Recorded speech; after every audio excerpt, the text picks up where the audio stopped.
Ding ding ding da ding ding da ding ding ding ding ding da ding ding da ding ding ding ding ding da ding ding da ding ding ding. Fubble time. Hello, my name is Teresa Tomey, And I am Patrick Ziegler. and we are, Fubble Entertainment. and this is Fubble time. Fubble time, Fubble time, Fubble time. How exciting to be back! Oh, I feel so relaxed from our summer hiatus. We had Did you see the TV Guide fall preview about Fubble time? That's right. It said we are going to be talking to West Michigan creatives all this month. We have September slated, October slated, November slated. We have so many wonderful people in our lives that we can connect with in terms of the amount of talent that's out there. Patrick is posting. Welcome back to you all, inviting you to share who you are, where you come from. If you enjoy yourselves today, please like us, share us, tell a friend, invite people to come. Why not, right? I know. Are some of our regulars here? I wonder if Kevin is here, because Kevin said he was going to join in. Did. He just posted a new picture, a new needlepoint. Yeah, a needlepoint. It was really cute, really cute. Well, we have spent the last, I don't know, 7 years of our lives at least working. Yay, yep, there's Kevin. Yay, we missed you. Thanks, Kevin. Kevin. Oh, Fubble Force. I love it. Danny's here. Hi, Emil from Culver City. Great to see you. Oh my gosh, Dan, I love that Danny's here. Danny's can we say what you're doing, Danny? I think so, because you posted a Christmas picture. He's doing a Christmas movie. We won't give details. In Chicago. Yay. Hi, Emil. Nice to see you. We are so excited because we have spent like 7 years working with this. No, more than that. Right? Because that's right. Because he was on, what's that? Holiday Memories. Yeah, that was longer. First year. 7 years. Well, that's probably right. Yeah. We have been working with this guy for a very long time. And so when we were exploring West Michigan creatives, he was first on our list to bring him in and talk to you, and for us to spend some time really focused on him, which is going to be exciting. Yes. And I just want to pause a moment and say that our last big project he worked on was the Santa hat. Yeah. And we are mourning our dear friend, Mr. Asner. Yeah. And just how grateful we are to that man for being able to work with him, and just his generosity through the years with us. And I'm so glad that Todd got to work with him on kind of one of his last, well, he was redoing the voice of Carl. He was doing that, but I just feel very grateful that we got to do that with him.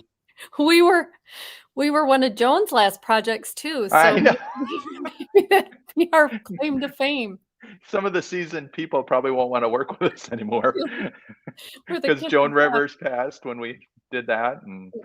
But we will produce the Santa hat in his memory. So that's right. With Danny Salas. Yay. Merry Christmas to you too, Danny. Yes. Hey, and he was on Fubble Time, which is amazing. Yeah, he was. So bless you, Mr. Asner. Todd Lewis, let's talk about the man of the hour here, shall we? Yeah. He is a multi hyphenate. First on his bio, director, writer, editor, producer, sound designer for a short film, The Rotation, which was a winner at the Eclipse Awards and nominated in multiple categories. Co-writer, co-director, editor, sound designer of a 35-minute short film, Low End, which won Best Thriller at Thriller Chiller International Film Festival. Writer, director, editor of Tell Me, writer, director, editor of Strung, writer of Conversations with a Chimpanzee, which was a produced full-length play. He wrote a show called Let's Make a Movie, writer and director for that, which was a fascinating full-length interactive theater experience. Fabulous. Cinematographer on multiple projects. He is a 2-time Grand Award-winning actor. That's a local community theater nomination or awards ceremony. He won for his portrayal of Guido in 9 and Denny in A Steady Rain. He's been nominated for Billy Flynn in Chicago, Hamlet, Jerry in Full Monty, Carl Hanratty in Catch Me If You Can. He has been a composer of over a dozen theatrical soundtracks. I'm reading all of this because I want you to understand the full impact of this man's resume. His history and experience in storytelling includes 25 years of award-winning stage acting, theatrical and film writing, film production. He has a remarkable resume. He's worked, as we've said at the start of this, on multiple projects, Holiday Memories of Grand Rapids with Fubble Entertainment, on the Santa Hat. He's helping us with the Grand Rapids theater documentary that we've been producing forever. He's working on that. He has a company, which we will talk about, I'm sure, that he's been involved in for more than 20 years in diversity and inclusion training, and now is the owner of Impact Inclusion, and we're going to post that website. And working with companies, training for companies, nonprofits, colleges, universities, etc. He is doing virtual reality work. He is an incredible talent, and he can quote Tootsie like nobody's business. So please join us in welcoming Todd Lewis. Was that my laughter or your laughter? Nobody's talking to you. Oh, yes. Hello. Ding, So ding, anybody that ding, knows- ding, ding, ding, ding, ding. Oh wait, we already did that. Yes, Fubble time. You could have composed it for us, but we should have reached out to you. I know we still got to get on Amy and Jesse about getting that recording because they did it for us. So you can't improve on the perfection that is Teresa ding ding dinging. Yeah. I know. It is interesting to if we do have it composed. I will miss Teresa's ding ding ding ding dings. I kind of will as well. Yep. Well, welcome, my friend, our co-worker, our confidant, all that stuff. It's so we're good. so grateful. It's so good to be on Fubble time. I mean, I'm fortunate to get to see the two of you quite frequently, virtually, in person with the project. Did you say unfortunate or fortunate? Fortunately, Okay. Well, I don't know. Let's see how the next 40 minutes or so go. But getting to be a part of Fubble time is really exciting. So I was really honored when you asked if I would get to be part of it, and I'm thrilled to get to chat today. Yay! Great. It's so great. Rebecca Durrell says, "Yay! So happy to see you 3, which is wonderful, which is so sweet." Awesome. Yeah. So Todd, we have I know Teresa's cats. And that's okay. You might hear a couple that was dogs. not my stomach, I promise. No, it wasn't. And I usually lock them up, but that's okay. We might also hear a couple dogs. Loud, I might run out, and we have high production value here, Todd. So. Hey, a cat always makes it better. So Yeah. there you go. Right. So we start out, if you've ever watched Fubble Time, we start out with most everyone with this question. And when did you realize you were creative and gotten bit by the, in your case, theater bug, but also movie bug and TV bug and all of the above bug, if you will? When do you remember being your first endeavor into it, or that you wanted to do creative work? Now I feel like I need bug spray, but so well, it's interesting you say that because I feel like I was bitten by the bug a while back. I still question every single day of my life: am I truly creative? Am I truly that existential thing that we all go through of, am I really creating anything unique, anything meaningful, anything that I think we struggle with all the time? And when you were listing that stuff that you really did not need to list all that stuff, because it just reminded me that I truly feel like I kind of am a jack of all trades, but a master of none. And I I deal with that every day. In that I feel like in order to truly be great at something, to be really truly great at anything, you have to devote 95% of your energy to that one thing in order to be truly great at anything. I think, unless you're Hugh Jackman, son of a gun, Hugh Jackman, no one deserves that amount of talent. Anyway, and so I realized many years ago, I would say, to answer your question, when was I initially bitten by the bug? It was probably when I was in middle school. I was very, very introverted. I was a fairly shy child. Spent all my time just kind of, playing with these, which I still have. Look at these. I still have Star Wars figures sitting on my desk to remind me. I do too. Wait, do you? Seriously? Yes. Nice. Yeah. Right. They can have battles together. We should play. But I keep these on my desk as a reminder of what made me want to be a storyteller in the first place, which were the movies I grew up with and the things that I was experiencing. And I would play with these little plastic toys in my basement as a kid and make up stories, but I was doing it by myself, and because I was so shy and introverted. And in middle school, my middle school choir teacher talked me into auditioning for the musical they were doing that year, which happened to be Scrooge. And she asked me to audition for Tom the Soup Man, who sings the song, "Thank you very much. Thank you very much." Oh my gosh. Yeah. And I got the part, which terrified me. And I performed it, and I was a nervous wreck, but I had a good time. And that started me a little bit coming out of my shell. And then it was my English teacher and the drama, the director of our plays at Wyoming Park High School, Robert Barnes, that convinced me to keep pursuing that, despite being very shy and not particularly good at it. But he encouraged me to pursue it. So I did it all through high school. And then it wasn't until after high school that I really started getting into theater.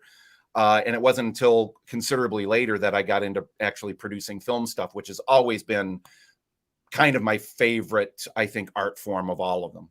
So I'm going to say, so you've answered some of our questions, which look at that. See, but I'm efficient. I'm a multitasker. I'm going to be a therapist for a second here. And I'm going to say, but isn't the through line in everything that you do? You've answered it yourself here, I think, in that you are a storyteller. And so the thing that you have become an expert at is being a storyteller, because you're storytelling when you're editing, when you're writing a story, when you're composing, I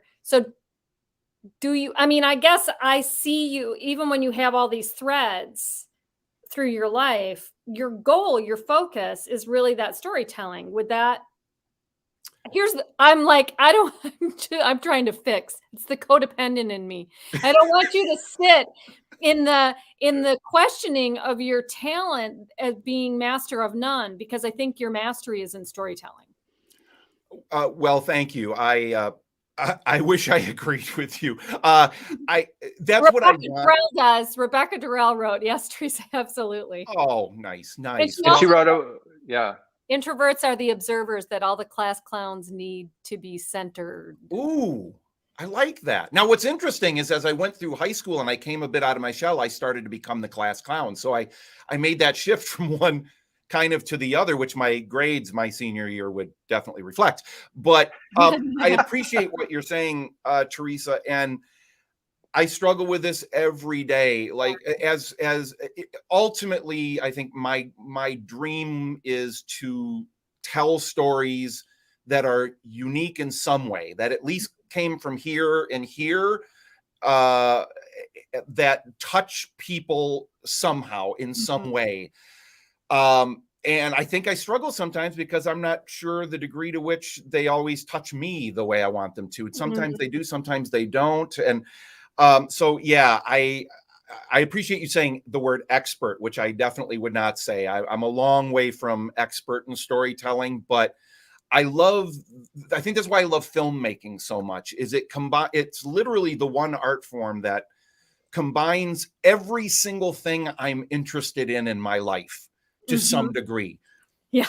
Directing, editing, sound design, music composition, acting, storytelling, script writing, even producing and collaboration, marketing, all of the things that fascinate me. Human psychology is at the core of most art forms in some way, but certainly filmmaking in a lot of ways. And then also just that idea of bringing a group of people together to, and as a director, I think it's the director's job to ensure that we are all telling the same story while taking everyone's unique talents and abilities and channeling them into the same project to make sure we're all working on the same thing. So I think that's why I love that medium so much, is it combines all those things that I love and all those things that I'm trying desperately to continue to grow in some way.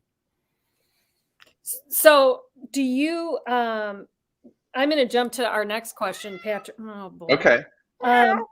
So I wonder too, this was one of the questions that Patrick and I had, excuse me, that you have a technical mind and a creative mind. So do you see, is that part of your struggle? Do you see your technical mind as more, hi, Nancy. Thanks so much for jumping in. Yeah, you'd appreciate. Nancy Kalel is a composer and a songwriter. Oh, nice. Oh, wow. Well, hello, Nancy. Yes, yeah, Kindred very spirits. successful. Yeah, she's done some wonderful stuff. She's in California. So I wonder, then, Todd, do you see both sides of your brain working? Do you go, oh, I know this is how my technical mind works, or I know how this, could you teach like photography classes? I mean, there's a lot of what you do is technical too. I mean, do you favor one side of your brain or the other? Yeah, I'd like to think that I favor the creative side more, but sometimes I wonder if I'd be a better technician in some ways. Again, it's so weird because I feel like I have some knowledge in all of these areas, which I like because I get bored very easily doing the same things over and over again. Boy, I can't imagine an artist that feels that way. So being able to do these different things, both on the technical side and the creative side, just feeds me because I'm never bored. I never get a chance to be bored. And, but again, I just don't feel like I'm great at any of them.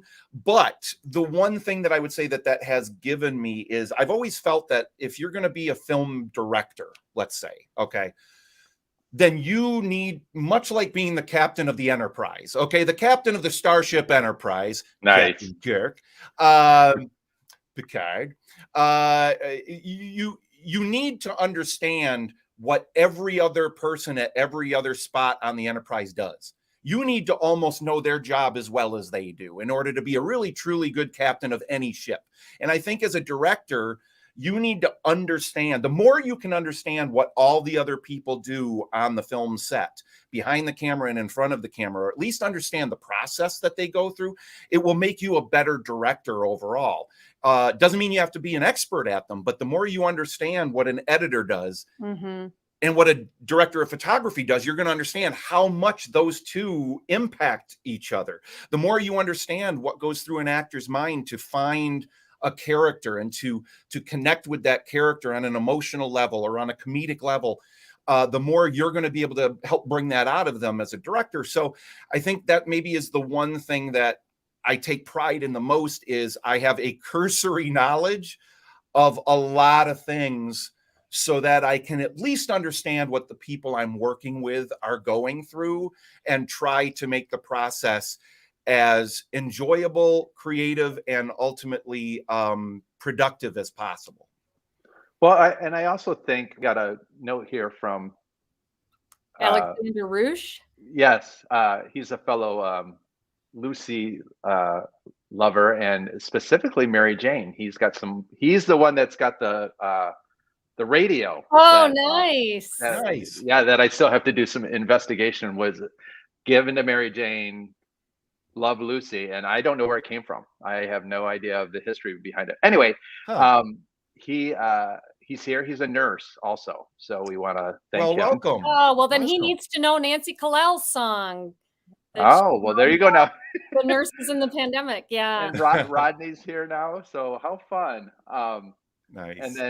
And then my Jerry? friend Jerry that I went to high school with, so nice to listen to such insights about creative process. Yeah, stick around, Jerry. You'll hear some more stuff. Jerry is also a composer or singer-songwriter. All the singer-songwriters are jumping on tonight. I need to talk to all. Can we have all of them on Fubble time? I'd much rather watch them. No. We should do like a Brady Bunch Zoom. That would be so cool. Sometime. That would be interesting. Well, and can I just chime in, because you mentioned Rodney? Okay, I'm assuming that's Rodney Vaccaro. Yes, Rodney. It is Rodney, who was one of our guests. Rodney. Well. I have to. I miss this man so much. He's out in LA. We're here in Grand Rapids. Rodney, I love and miss you every single day. And I have to say, if Rodney, I hope already knows this. I'm sure he does. But the most emotionally, okay, I'm going to put it this way.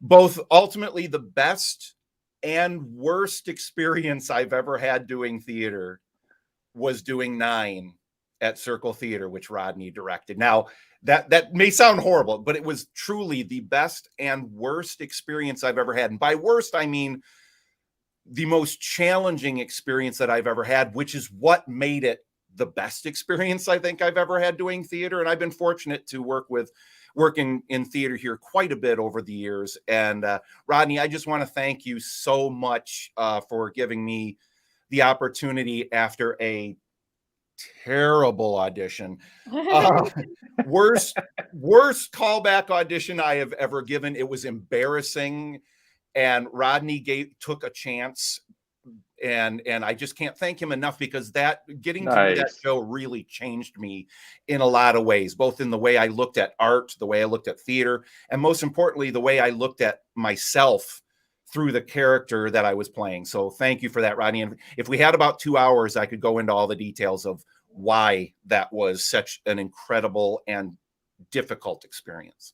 That's so fascinating, because I wouldn't say I don't have any worse about it. But one of the most challenging and best theatrical experiences I ever had is being in the chorus of Sweeney Todd that he directed. Oh, sure. And that was amazing. What is he saying here? He says, the pleasure was mine, truly. I feel like I need to come up with a terrible story about Rodney. My worst Rodney experience. No. And again, I want to clarify. I shouldn't say worse. I shouldn't say worse. There was a point. Okay, I got to say this. I hope I'm not going off on a tangent too much here, but I have to say, not a lot of people know this. I think Rodney knows this. I think I told Rodney this after we opened. And boy, if I didn't, Rodney, I apologize. But there was a point in the middle of rehearsing 9, at about almost the exact halfway point in rehearsing 9, that I was ready to quit the show. Not for the fault of anyone in the cast. In fact, it was because of everyone in the cast. It was because of Rodney. It was because of the talent I was surrounded by. I was struggling so hard to find the character of Guido in that show during the rehearsal process. And Rodney knew this. And that's what makes, I think, Rodney such a fantastic and brilliant director, is he knew I had to struggle through finding Guido, because that's part of who Guido is. I believe that's part of why that was happening. And I was having so much trouble finding that character. And at about the halfway point, I was like, I talked to the person I was dating at the time, and I said, I think I have to quit the show. And she said, why? And I said, I don't want to be the thing that brings this show down. I mean, there were Lynn Brown Teppers in this show, and Cece Gramer, and I mean, just Stephanie Pike, just this incredible cast of women, and then me. And I felt like I was bringing the show down, because I could not for the life of me figure out who this Guido character was, not one bit. And Rodney just kept saying to me, because I would tell him, Rodney, I don't know what, I can't find this. And he would just say, you'll find him. You'll find him. And I was like, I don't know. And about the halfway point, I was about ready to leave the show so that they had time to replace me with somebody that could pull this off. And I went into the rehearsal that night, and we were doing the last number of the show, which is Guido saying goodbye, in a way, to all of these women who have been in his life, and saying, in an essence, you lost my video. I'm sorry. I'm going to try and bring it back. I'm going to bring it back. See, this is my technical wizardry here. Let's see if this works. Oh, look at that. I'm back. Okay, hold on. I'm going to push this. See, after you said all those wonderful things about my technical prowess. Look at multi-talented. Well, yeah, you But can what's edit that number? out of this Is there a live number up there broadcast, now? right? We have a 10-second delay, so you can edit that mistake out. Yeah, sure. Okay, perfect. Okay, so I'm going to pick up from here. 3, 2, 1. So, anyway, to make a long story short, we were rehearsing the end of the show where I say goodbye to all these characters, and in a way, say goodbye to the character, to my younger self, and I ended up sobbing as we were going through that last number, and we got done, and everybody was kind of tearing up because of the energy we had all shared together. And I came up to Rodney afterward, and literally that night I was going to go to him after the rehearsal and say, I think you should recast me. And he put his arm around me and he said, you found him. And that was it. That was it. It was terrifying and incredible and wonderful. And I will never forget that experience, which is what makes theater so amazing, are those experiences you will just never forget. And if they're easy, you're not pushing, you're not challenging yourself, you're not pushing hard enough. And thank you, Rodney, for always expecting and demanding and wanting everyone to bring 100% of who they are to everything, whether it is paid theater, community theater. There's no difference. Well, there's a difference. You don't have to have a day job, but other than that, there's no difference. Anyway. So, well, some people still need a day job with pay too. But, that's true. It doesn't always pay great. You just kind of spoke to what I was going to comment about. That was, it just shows. I love how passionate you are about it, and what dedication and care and love you have for theater. And it didn't matter that it wasn't on Broadway, that it was community theater. It's very much about the documentary that we're all working on together right now. And, we all think, and I know that Grand Rapids Community Theater is amazing and has, great talent, but I'm sure there are many. I've been part of Kalamazoo, community theater. There is such dedication in community theater. And I think you just spoke to that dedication, not only for yourself, but also the director as well. And I get that from the people that I've worked with. I've been lucky in that the first show I ever did in community theater here in Grand Rapids was directed by Fred Cebulski. The next 2 shows I did here were directed by Paul Dreer. So I got right out of the gate some of the best instruction and the best anticipation of excellence from those 2 directors. And every director I've worked with since, I've been very, very lucky to just work with directors that take this as seriously as I want to take it for myself. And that instilled an incredible sense of work ethic in me. And that's why I can't thank people like Fred and Rodney and Paul and Jolene and Geraldine Pinsky, Tom Cackley. I mean, just the list goes on and on of just incredible, talented, and driven creative talents that we have in this town. Well, I'm gonna bring it back around to you on that note. And real quick, Kevin asked what documentary, and I'm putting it in the chat. So we'll tell you a little bit more about that. Yeah, you can visit that there. Thanks for asking, Kevin, because we're West Michigan creatives. We're a little we're West Michigan focused. So I want to ask you kind of a broader a broader creative question, Todd, when you're talking about the passion and the examples that you've seen from all of these people. You have made a living being a creative person by and large. I mean, this is your adult. I mean, you're doing your technical photography stuff, but you're also doing a lot. You've made a life. Maybe you haven't made a living, but you've made a life doing creative stuff for sure. What I'm curious about is not all creative people can manage that process. Like, you can take something from an idea to completion. I've seen you do it over and over again. We were just talking about that. Thanks, Jerry. Tune into that documentary. We'll share with you.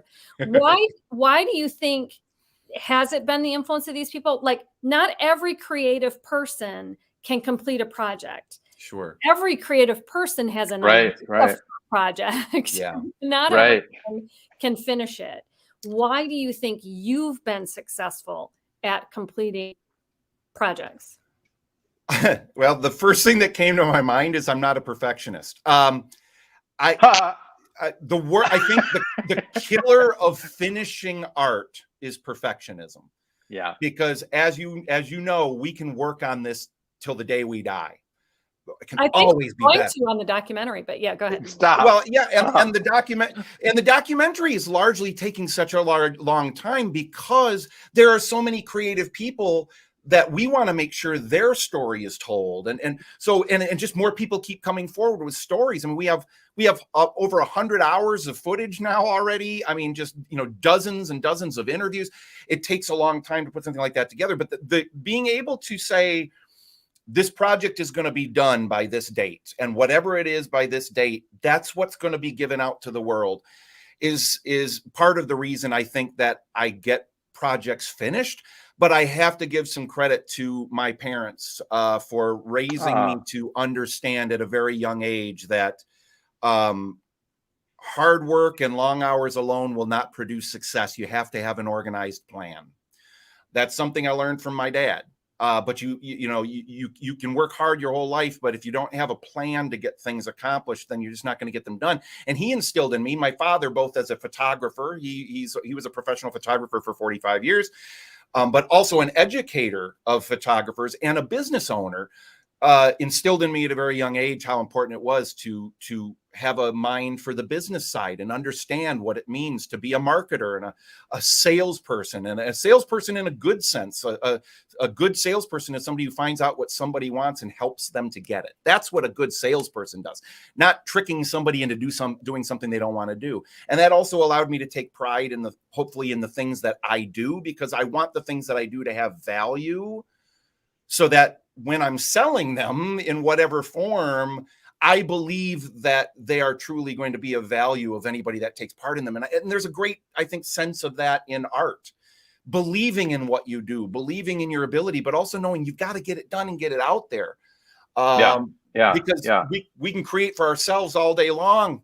But, a tree falls in the forest, right? A play exists on paper and no one ever sees it. Does that play exist? I don't know. Well, one of the things I appreciate, Teresa saying you get it done, and that you also say you put a date on it. Well, quite often Fubble says, "Hey, Todd, we're going to do something within 3 weeks.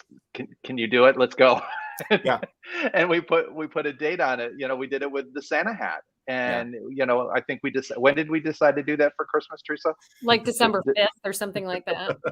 And then you said, "Oh my gosh, you guys, this is huge. I don't know what, blah, blah, blah." And then you went beyond our expectations. So I so appreciate that about you, that at first you're kind of like, these are the issues. This is what I might run up against. And then you figure it out and you go beyond. And at the same time you go, yeah, no, we cannot do this. You will put, the kibosh on certain things. So what is Fred Stella saying there? I love deadlines. I love having a deadline for something, because then I work really hard. I'm a great procrastinator. I can put it off and put it off and put it off, but boy, when there's a deadline, I'm going to jump in, especially when it's a project that I believe in. Santa Hat was something I was really looking forward to. And as I started looking at the stuff that you were doing in what you were creating and what the actor, Ed Asner, like you said, Lucy Arnaz. Come on, right? Yeah. Zach, right? Was it Zach? Levi. Thank you. Zachary Levi is what I was thinking of. Levi, everyone brought just such great passion to what you were giving me to edit, that I was like, it was much like working with Rodney on 9. I'm like, I don't want to be the weak link in this. I better edit the heck out of this and make it look really cool, Yeah. Because everyone was giving such great passion to the piece. That's great. Great. What was the quote by Fred Stella there? Fred Stella said, always enjoyed either being on stage with this guy, as well as working on industrials. Way fun, never not. Fred, I owe you another $20. Yeah. I love Fred is so awesome. We did a show together called The Waiting Room. Yeah. Directed by Jean Reed Bailey. Incredible experience. Again, of me just sitting around, because I was a fairly small character in that show, watching these other brilliant people and learning from them. It's like the best college education you could ever get, and I got it for free. That's why when people ever say to me, you volunteer your time to be in these theater shows. And I'm like, are you kidding me? What I'm getting from it is so much more than what I'm giving to it, because I'm learning from everyone. You know, you pay attention in these things and you can learn so much. It's better than going to college. Stay in school, kids. So I want to know, and we'll go back and ask some more questions, but I wrote this question and I want to ask it how I wrote it, because I think you'll appreciate it. If you only had one creative outlet, son of a gun, that you could focus on, what would it be? And I wrote composing, writing, editing, or fill in the blank. And then I wrote, and if this makes you emotional, please feel free to go to that emotional place. This is Todd's go-to when we're trying to do a documentary. You're putting me on the other side of the camera, Teresa. Why are you doing this? All right. That has been my existential crisis my entire life. I started out, I've always been interested in film. For most people my age, I was 8 years old when I saw Star Wars for the first time. It's a cliche, but when I saw Star Wars for the first time at 8 years old, I was at the right age to make that realization that people make these things. Like, they don't just magically appear in front of me on this big screen. Like, somebody wrote this? Wait, somebody composed that music? That's when I became aware of John Williams. Oh my gosh, transformed my life. And I realized that people made these things, and I just devoured everything I could get my hands on of how these movies were made and all that stuff. It was really a major thing. But I was at a point when I was going to go to college, and I was going to try to get into either USC Film School, one coast, or Berklee College of Music in Boston, other coast. And I went and applied to both of them. And while not getting accepted immediately, there were some initial courses I could take to give me a couple of prerequisites I would have needed to potentially get into either one of them. Costly, but I would have been able to potentially go to either one of them. And I was struggling with, what do I want to do? Do I want to go for music composition? Do I want to go for filmmaking? And then I was really getting bitten by this bug of acting, going to Grand Valley for a few years and doing some shows out there with Roger Ellis, and then later working with Karen Libman on music stuff. And I couldn't choose. I couldn't decide. So that was when I decided, I would rather do both of these things and not necessarily be great at either of them, but get to do both of them. And Grand Rapids all of a sudden seemed like a really great place to be, because not only could I do acting and learn more about that, but there was a burgeoning film community. I won't say industry, but film community happening here. And there were music. And then I started getting into composing music for theater shows from the connections that I had in the theater community, which made me feel like a film composer. I felt like a little Johnny Williams. And I was just, I realized that if I take off the table needing to make a living doing these things, but I can do them just for the love, Grand Rapids is the place for me to be, because I can do all of them here. And so that was when I made that tough decision. I do wonder, hey, what would Todd the composer have been if I had devoted all that energy and went to college, Berklee College of Music? What if I had gone to USC Film School, pretty great film school, but I don't know. Maybe I would be a lesser artist because I wouldn't have gotten to do these other things that, again, feed my soul in a way and help me to understand all the things that go into making these things. So if I had to choose one, I'd be a Steven Spielberg. If I had to pick one, and that man, I mean, it's another cliche, but I mean, Steven Spielberg defined my childhood. Steven Spielberg defined my childhood, defined my adolescence, defined my initial love for the art and entertainment of filmmaking. And yeah, I think filmmaking would be the thing.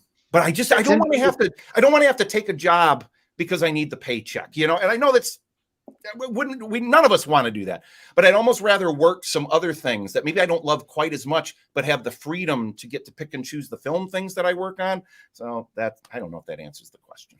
It's interesting because Steven Spielberg is pretty much just strictly a director, right? He doesn't write, he doesn't compose. Correct? Because yeah, I mean, he wrote, I believe he wrote Close Encounters of the Third Kind, or at least co-wrote it. He wrote an early draft of Jaws, which he admitted even wasn't a particularly good script. But, and he wrote the story for Poltergeist, by the way, which he did not direct. Officially did not direct. Because I was thinking about, you saying, do I want to do this or do I want to do that? Yeah. I will never forget when I started getting into producing, and I was like, oh, but I've always wanted to act. That, and to this day I still love to act any time I get to act. And I will never forget, it was my friend Angela Montano, who's my spiritual therapist, if you will, said to me, your person you look up to the most is Desi Arnaz. When Desi Arnaz is acting, does that mean he's no longer producing? And when he's producing, does that mean he's no longer an actor? Mm-hmm. And I loved that, because it was like, oh, I don't have to put one of them away. Right. My focus is here right now. But I mean, it was even like in the Santa Hat that I got to act. So I appreciate you saying that. And I appreciate you saying there was so much you were able to do in Grand Rapids, because I do believe Grand Rapids does have that to offer in a wonderful and amazing way. And we might really be prejudiced. But well, no, I mean, that's a good message for everybody, because I think that you can, one of the things that we've talked a lot about is the art, and Gary Theo Schultz he's a friend of mine from the 3 stars. He's shooting some stars up there. Nice. For our conversation. Thank you, Gary. We have learned to make what is not present in our lives. We have created, because it's, so I mean, I think telling people, no, you don't have to go to one coast or the other to have a rich, fulfilling life, creative life, is a good message to give to people. And there was a 1 second. There was a good piece on CBS Sunday Morning, which I love. And there's a great piece on John Williams that you need to watch, Todd. But they just did a piece with Jeff Daniels. And he bought his place in Chelsea because he never thought he was going to be a longevity of an actor. So it was like, I could always go back there. I would always have that. Yeah. And that's kind of what you're speaking to, Teresa. And I think that's, we have that question of, do you want to be able to do, or do you want to do it to pay the bills? And though you don't have to, now I'm in a unique position in that I don't have a family to support. Mm-hmm. Right. I've got some flexibility. Now, that was partially by choice. I always knew that these things were really important to me, and having children, having a family was not something that was a priority for me. And I was very clear with myself and with other people that wasn't something that was a burning desire. And so I'm able to maybe put more energy into some of these things than other people admittedly could. But to go back to your comment about Steven Spielberg, I think your point is well taken, in that Steven Spielberg really does not do other things particularly. He is a director. Mm-hmm. And that goes to that idea of, you want to be really great at something, make it the thing that you do. Make it the thing you put all of your energy into. And I think that truly is what it takes, unless you are born with just genius. If you are just born with just pure and utter genius, it's the thing you have to do to become truly great at anything. It's that 10,000 hour rule. It's that, how do you get to Carnegie Hall? Practice, practice, practice, right? So before we close out, do you want to ask him that last question, Patrick? Sure. Do you have it handy? Hold on. I do. No, we just asked him that. The second to the last question. Oh, yes, great. So, because Teresa came up with this question, and I was like, oh, this is a good one. So, what's on your bucket? What's on your bucket list? Oh, what's on my bucket list? The first thing that comes to mind is scuba diving in Fiji. Oh. That's the first thing that comes to mind. I am an avid scuba diver. It's one of the things I love the absolute most in the world that doesn't involve my creativity. It involves the creativity of Mother Nature, of whatever spiritual thing you believe in that's created all this beautifulness around us. I just absolutely love scuba diving, and Fiji is the place to go to do it. And because it's so close to Australia and I'm going to have to fly 24 hours to get there anyway, I might as well do the Great Barrier Reef while I'm there before it completely disappears. Yeah. So that would be my I didn't see that coming at all. I thought for sure it was going to be something to do with Disney. Oh, well, yeah. Well, okay. Scuba diving in a Disney scuba suit in the Barrier Reef. I could go scuba diving at the Living Seas at Epcot. There you go. There you go. Another bucket list thing would be, I would just absolutely love to meet John Williams and or Steven Spielberg in person. They're probably the two people that have had the most effect on my life outside of my family and the people in this community that has forged how I look at the things that I love. And John Williams is the biggest genius I think I've ever seen or heard in my entire life. I just can't understand. You need to watch brain. You need to watch it because it was fascinating because he's not satisfied with his work. And it's a really great piece. See, John, what you're doing is you're making it impossible for the rest of us to live with ourselves. Because if you're questioning whether you've done enough, E.T., Superman, Star Wars, Raiders of the Lost Ark, Schindler's List, Jurassic Park, Jaws. I mean, come on. What chance do the rest of us have to ever feel like we've made it done? And I know we have to go, but I am curious because we're ending where we started, which is your own kind of lack and limitation or frustration with yourself or not enoughness or whatever it is. I'm asking you to step outside of your personal self because I know you're also a deep thinker. I know that from the way you write and the things that you write and the themes that you challenge yourself to tackle. Why do you think so many talented people struggle with their own understanding of their own success?